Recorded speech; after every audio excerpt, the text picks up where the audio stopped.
Guys, speaking of being around for a long time, this rivalry is over 100 years old between NC State and Wake Forest. So there's no love lost between these two teams. And what I'm looking at in this matchup, when I look at Wake Forest, I know they've played a couple of weaker teams so far, but still, a defense grows with confidence when they've allowed 10 or less points in both their games so far this season. So they're going to come into this one with some confidence on the defensive side of the ball. At the same time, NC State just gave up a bunch of points and a bunch of yardage, but they hung on for the win. I think their defense will bounce back here.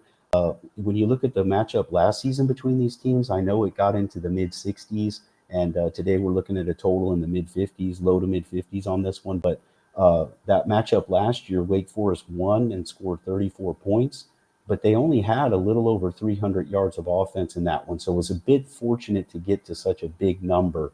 And the way I see this one playing out is, again, that Wake Forest D comes in with a lot of confidence. I think NC State's defense is going to bounce back after, again, they hung on for the win, but they gave up a lot of yardage to Virginia last week. So look for a strong effort. Rivalry game, and I know the matchup last season did find its way over, but the two prior years matchups were both lower scoring games. That the average of those two was in the low 40s. So the two years before last year's high scoring matchup. So I think we're going to see one that's more in that range and land in the 40s here with this one.